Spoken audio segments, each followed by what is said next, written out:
NBA with the best record in the league.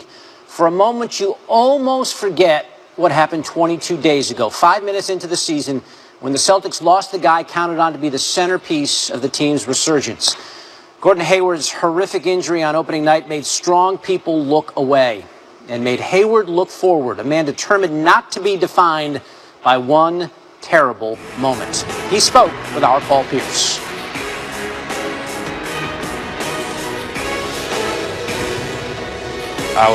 I think, probably in shock more than anything. I mean, when you look down and your foot is just the wrong way, it just doesn't look right and doesn't feel right. And I'm trying to kind of figure out, like, what exactly just happened. And there's immense amounts of pain, too, coming at the same time. And so it's just like a whirlwind. And so everything was kind of like in a blur. So I didn't really know what was going on. Take us through, like, the immediate aftermath of the injury. Yeah, so I mean, like, once it happened, like, I remember signaling to the ref, like, look at my foot, there's something wrong with it, and he stopped the game. And immediately, like, the trainers came over and they popped my foot back into place, which made it feel a little bit better. And then after that, like, it's kind of just I'm sitting there laying on the ground, like, wondering what's next, like, what's going to happen.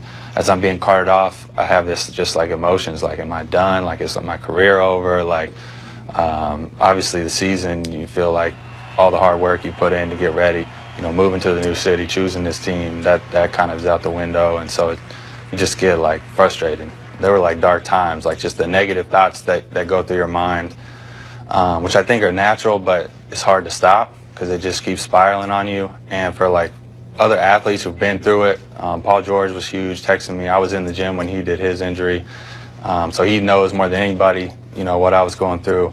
Odell Beckham just had a season-ending injury. J.J. Watt, too. I mean, guys like that are, you know, superstar guys to reach out, you know, definitely lifted my spirits, so that was good. What do you envision yourself being when you step back on the court? Yeah, I'm, like, super excited to play, you know, in the Garden that first game, and I envision myself walking out there and getting ready for the game just like it used to be. I think another person that really has lifted me up and that I've been in touch with is Kobe, and he sent that Instagram post, and he's emailed me a couple times too, and just talked about attacking each day, setting mini goals, and you know, that's my mindset. Like, how can I get better with my ankle today? You know, be better today than I was yesterday. And I think if I slowly work like that, it'll be, you know, I'll be back before I know it. Gordon Hayward's from Indiana, and you know, you're a Hoosier, you got to get up shots even with a broken ankle. So there he is, launching from sitting in a chair from just inside half court and knocking it down. So there you go, Gordon Hayward making shots, even with the broken ankle. Probably not going to see him on the floor this season, but nice moment there. Carrie? I thought it was a great moment, David. I'm so glad that you shared that with us, and good job for Paul Pierce. Meanwhile, we got our guy Mike Wise, senior writer for The Undefeated, joining us. And there's a game tonight, speaking of Celtics-Lakers. Rivalry renewed, if you will. I want to talk to you a little bit about tonight's game. Facing off for the very first time will be Jason Tatum and Lonzo Ball. Have you watched each of these guys play? What do you think their game needs? Well, look, when you see Lonzo, I know everybody and their mom wants to reinvent his jump shot. Jeff Van Gundy said once, instead of looking at what guys can't do, let's look at what they do. Kerry, Lonzo Ball's averaged about 6.5 rebounds, 7 assists a game. Yeah, he's shooting about 28%, and he's chipping a lot of paint off the rim with that jumper.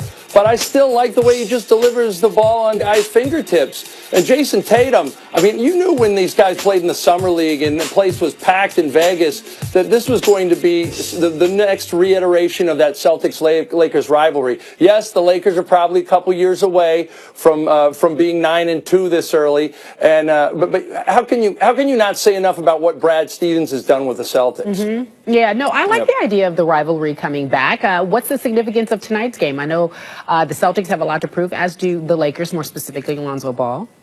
Well, you being an LA woman, I hate to break it to you, it is going to be a couple years for the Lakers. But I you know, the most interesting thing to me, Carrie, tonight is how's Lonzo Ball going to be treated? But Boston crowds have notoriously been tough on rookies and guys that, hopefully they won't mention anything about China.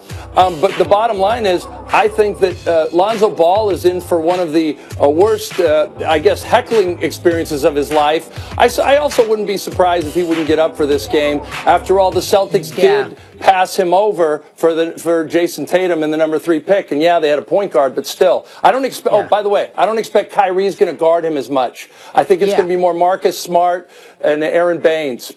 I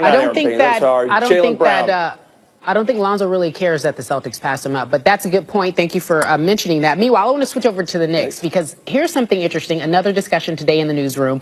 I don't know. 10 games in, the Knicks are 6-4. Melo and Thunder are 4-6. Let's talk about Porzingis. Just named the Eastern Conference Player of the Week. Dare I say, and I'm whispering this on live television, did Phil Jackson actually have it right? Well, in this case, maybe. And Frank Ntilikina, their draft pick, is not bad either.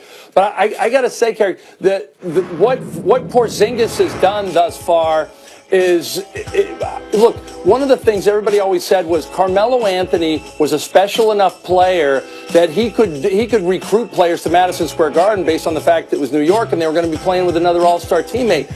I don't think Carmelo was that guy to begin with. I think Porzingis could be. I think if this guy develops a little more alpha male off the court, he could be that guy that calls people up in the offseason and says, hey, you want to come play with me? Because everybody can play off Kristaps Porzingis. It's the way he plays. And I don't know what you think his best nickname should be, but personally, I like Zingis Khan. Okay. Is it too strong? No, that's fine. I can go with that. I mean, okay, I'll leave it there. Mike Wise, thank you for joining us here on SportsCenter.